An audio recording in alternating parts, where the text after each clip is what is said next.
Giangko ni Davao del Norte Governor Edwin Hubahib nga siya ang giduulan ni Attorney Israelito Torion nga legal counsel sa KoJC aron mahimong instrumento sa himuong negosasyon sa pagsurender ni Pastor Apollo Quiboloy ngadto sa Intelligence Services of the Armed Forces of the Philippines kun ISAP.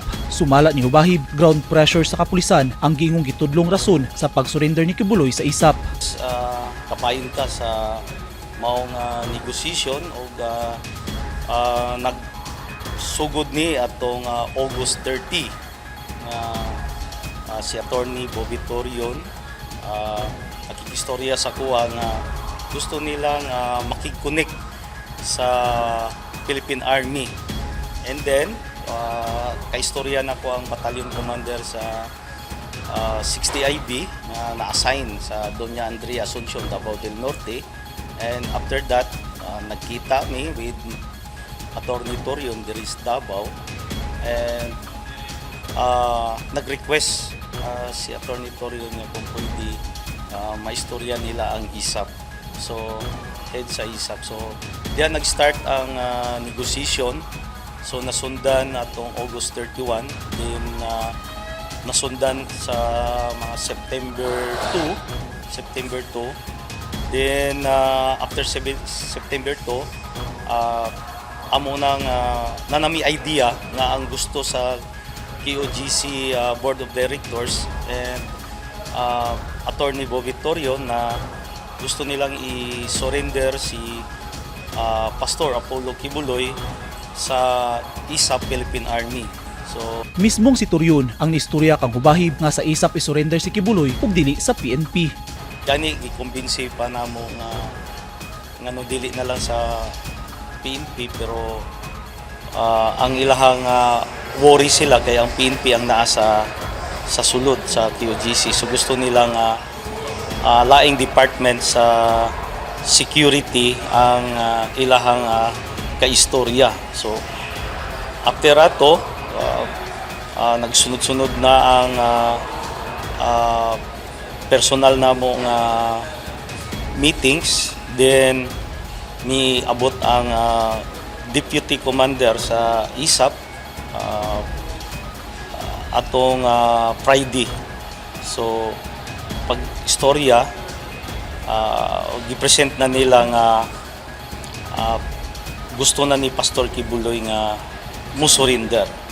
Dako sab ang pagsalig ni Torion kang Hubahib, hinungdan nga siya ang giduulan sa legal counsel sa KoJC. Matod ni Hubahib, desidido na gyud si Quiboloy nga itahan ang iyang kaugalingon sa otoridad. Ang recommendation nako is ako as nag-facilitator sa between sa Philippine Army and sa side sa KoJC. Ang akong gi-recommend is nga dili mi gusto ako o ang usab ang Philippine Army, dili mi gusto makahibalo kung asa ang location.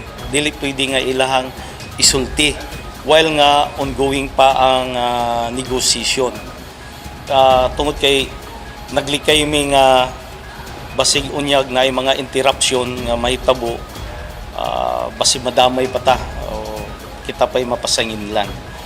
So last Friday murag nanay chance nga interested na gid sila kay permiro magod nay murag nay mga reservation tanan o alanganin o nay mga duda. So atong Friday murag almost decided na sila, and atong Saturday murag ni come up na nga makaingomi nga 90% nga decided na gyud sila sa ilahang decision. So ang gisulti sa side sa ISAP nga dili sila ang mo kuha kang Pastor Quiboloy, ana ang nabutang sa negotiation nga dili sila ang pick up kundi ang members sa Board of Directors and si Attorney Torion ang mo hand over kay Pastor Quiboloy dito sa ISAP kung asa ang location nga magsabot sila. And after that si Attorney Bobby Torion na ang in charge to inform sa PNP tulad kay General Selo and Area Commander and kay RD General Tourist. So Kuyog sa misurender ang laing upat pa ka mga akusado nga mga miyembro sa KoJC nga sila Jacqueline Roy, Ingrid Canada, Crescente Canada ug Sylvia Simañez. Personal nga magkaila sila Turyon ug Hubahib kay si Turyon Sab ang legal counsel ni Hubahib sa iyang kaso nga mo'y hinungdan sa iyang 3 ka bulan nga suspension sa Kapitolyo. Kapin 2 ka semana sab ang gihimong police operation sa KoJC compound. Eugene Hinutan, Newsline Philippines. Stay safe.